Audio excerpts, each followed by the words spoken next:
the young of most mammals, including human, like to play. Some teams play with lions, for example, playing fighting prepares the cub for their future life as hunter and killer. The question is whether games and play teach humans about life.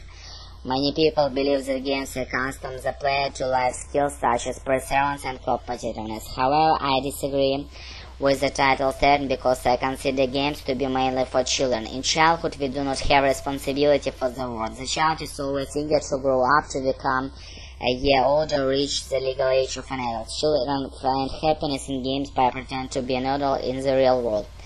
The problem is the games are optional. They can add too much happiness and later hardship to be ever real. As an adult, by contrast, find meaning in his life by accepting that there are greater things in the world than his own happiness. One of the dangers of games is that some people attempt to translate rules games onto reality. The modern example of this problem is television and computer games. People in the West are now growing concerned that children and teenagers occasionally emit violence which they see on the screen. This is fun on the computer game, and unstable teenagers who the people in computer games can't forget the value of life. American films are often accused of making violence so glamorous. This is not the way. The games do not deceive people. Before invention, televisions and microchips, successful as sports stars can lead a player to self-importance. A football player is the captain of his team and receives praise from local game. He might attempt to assume that he is the boss in the areas of his life, such as within friendship.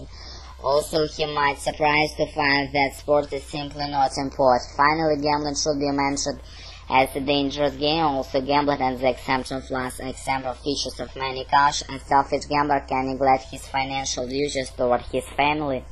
Eventually, gambling can become a drug which destroys life. To extend life for most people is precocious enough to include some degree of winning and losing an advantage. Also, unexpected opportunity or luck find in one of the joys of life. But sooner or later, we have to settle down and face the grind of adult life.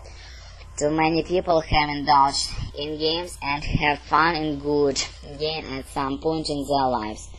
Games primarily exist to provide pleasures as leisure activity for your people and knowledge. Today, it is believed that hectic work schedule for life has prevented from indulging in games, whether indoor or outdoor. Some of the better known indoor games are board games like chess, while popular outdoor games, many sports like soccer, badminton and tennis. I feel that games plays an essential role in the development of healthy human being.